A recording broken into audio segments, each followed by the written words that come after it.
బాగా activate video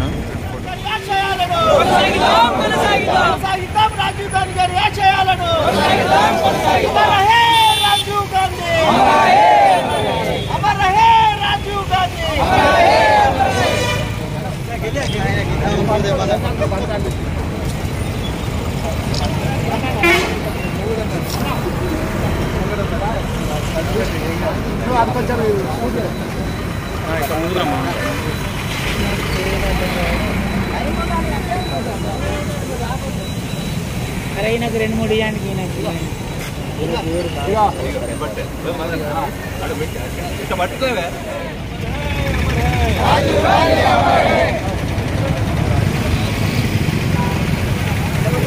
ప్రధానమంత్రి రాజీవ్ గాంధీ గారు 32వ వర్ధంతి సందర్భంగా భూపాలపల్లి జయశంకర్ జిల్లా కేంద్రంలో ఎన్ఎస్వై అదేవిధంగా కాంగ్రెస్ పార్టీ మరి ఆధ్వర్యంలో ఈరోజు భూపాలపల్లి జిల్లా కేంద్రంలో రాజీవ్ గాంధీకి పూలమాలలు వేసి ఈరోజు ఘనంగా నివాళులు అర్పిస్తూ ఉన్నాం. ఈరోజు 40 సంవత్సరాల భిన్న వయసులోనే ఈ దేశ ప్రధానిగా అయ్యి ఈరోజు తమిళనాడులో ఉగ్రవాదుల చేతులతో ఈ దేశానికి ప్రాణత్యాగం చేసినటువంటి మరి రాజీవ్ గాంధీ గారు 18 సంవత్సరాల వయసున్నటువంటి ప్రతి వ్యక్తికి ఓటు హక్కు కల్పించినటువంటి గొప్ప మహానీయుడు. అదేవిధంగా ఈరోజు ఈ దేశంలో న్యూ టెక్నాలజీని సైన్స్ను ఈరోజు సెల్ ఫోన్లు కానీ అదేవిధంగా మరి అధునాతనమైనటువంటి పరికరాలను తీసుకొచ్చి ఈరోజు ఎడ్యుకేషన్ హబ్గా భారతదేశంలోనే ఒక గొప్ప మరి సైన్స్ను తీసుకొచ్చినటువంటి వ్యక్తి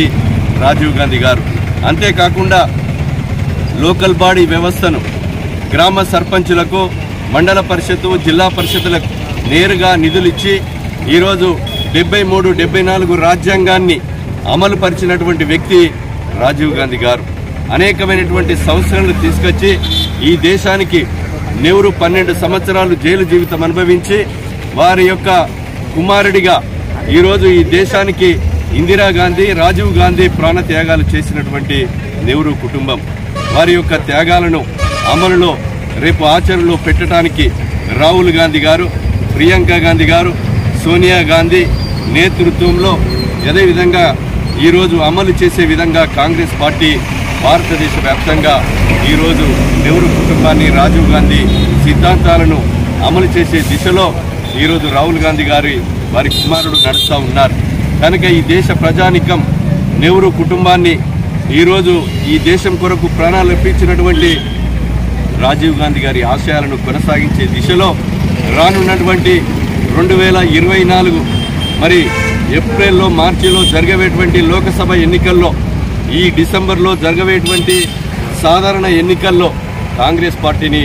మేధావులు కవులు కళాకారులు అన్ని వర్గాల ప్రజలు కూడా ఆశీర్వదించమని మేము విజ్ఞప్తి చేస్తూ ఉన్నాం. ఈరోజు రాజీవ్ గాంధీ ఆశయాలను గ్రామ స్థాయిలో బలోపేతం చేసే కొరకు లోకల్ బాడీని పటిష్టపరిచినటువంటి వ్యక్తి ఆశయాలను కొనసాగించే దిశలో బూత్ స్థాయి నుంచి గ్రామ స్థాయి నుంచి అదేవిధంగా నియోజకవర్గము జిల్లా అదేవిధంగా రాష్ట్రము దేశమంతా కూడా అమలు చేసే విధంగా ప్రతి కార్యకర్త కంకణబద్దులై సైనికుల్లాగా రాజీవ్ గాంధీ ఆశయాల సాధన కొరకు రాబోయేటువంటి ఎన్నికల్లో ఈ రాష్ట్రంలో దేశంలో కాంగ్రెస్ పార్టీ జెండా ఎగిరేసే కొరకు కంకణబద్దులై సైనికుల్లాగా పనిచేయాలని కాంగ్రెస్ పార్టీ శ్రేణులకు మరి విజ్ఞప్తి చేస్తా ఉన్నాం.